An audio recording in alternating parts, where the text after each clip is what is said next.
Welcome back to the GRC Homework Series. If you're here, you already know that cybersecurity isn't just about preventing attacks. It's about knowing how to respond when things go wrong. And trust me, in this field, things will go wrong. Last week, we focused on risk assessment, identifying and prioritizing risks before they become real threats. But what happens when a breach actually occurs? That's where incident response comes in. In today's session, we're going to cover what an incident response plan, ARP, is and why it's critical in cybersecurity. The 5 phases of incident response using the NIST cybersecurity framework. Exploring a hospital breach happening in real time. And your homework assignment, where you'll get to draft your own incident response plan based on a security event. So let's get into it. Imagine you're responsible for security at a hospital. It's a normal day until suddenly an alert pops up. Unauthorized access detected in the patient record system. Moments later, employees report being locked out of their accounts and the billing system is down. What's happening? Panic sets in. Do you shut everything down? Call IT? Notify legal? Who takes charge? And what's the first step? Without a structured response plan, chaos takes over. This is exactly why organizations need incident response, a structured, step-by-step approach to detecting, responding to, and recovering from security breaches.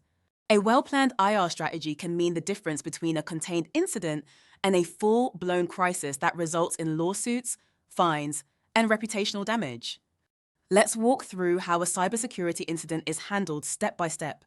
This process ensures that incidents are managed effectively, from initial detection all the way to resolution and documentation. The first step in incident response is recognizing and reporting the problem.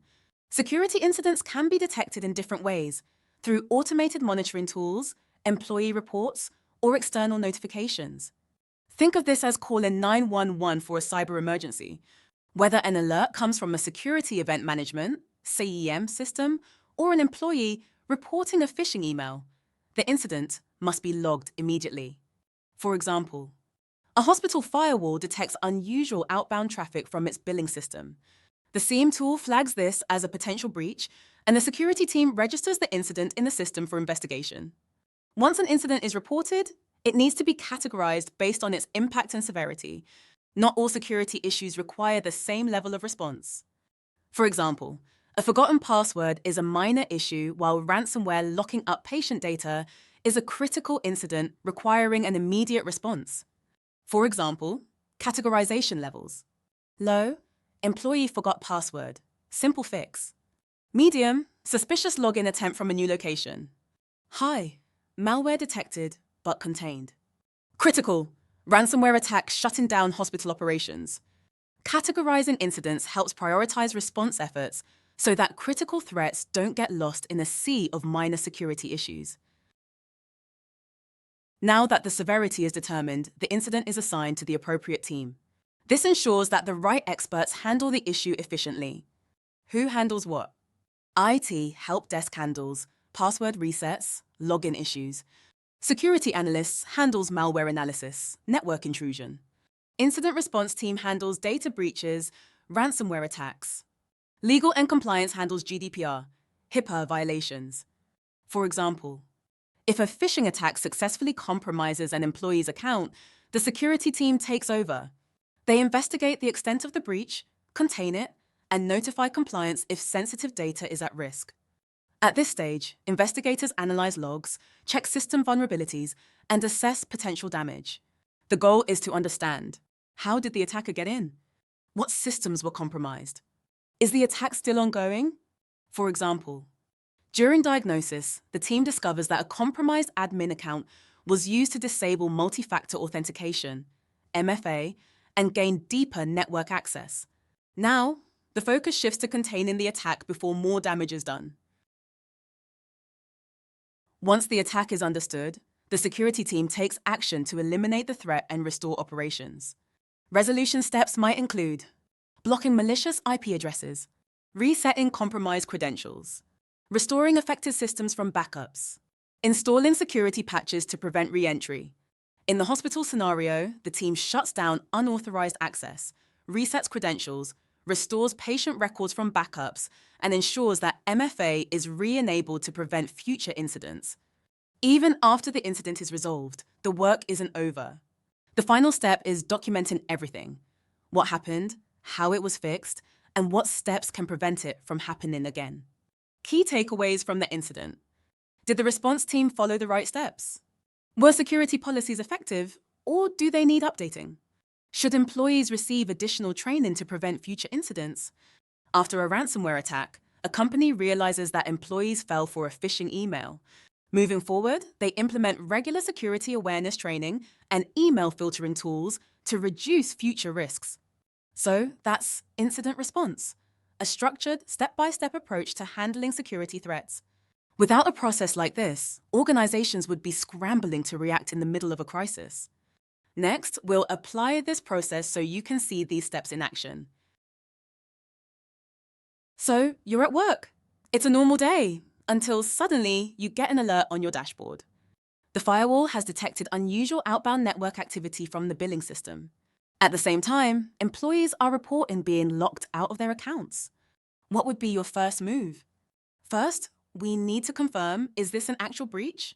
We start investigating the alert logs and quickly realize that an unauthorized user has accessed the Electronic Health Records (EHR) database. At this point, we know this is not just a false alarm. Patient data is at risk. Key questions to ask here: what systems are affected? How long has the breach been active? Who needs to be notified immediately? Now that we know it's a real attack, the priority is stopping it from spreading. The security team immediately disconnects the infected system from the network, forces password resets for all employees, blocks unauthorized IP addresses from further access. If you were leading this response, what other steps would you take? After we've contained the attack, it's time to fully remove the threat and recover systems safely.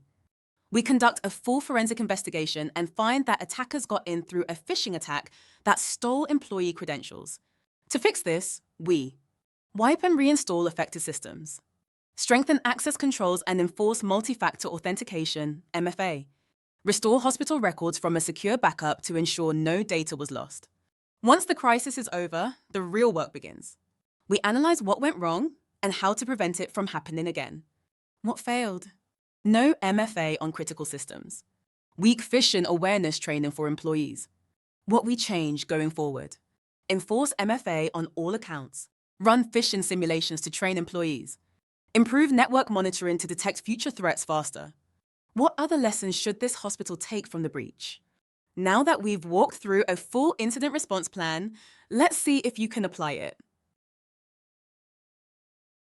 You are part of the Cybersecurity Incident Response Team, CIRT, at a mid-sized financial institution that processes online banking transactions. Monday morning alert.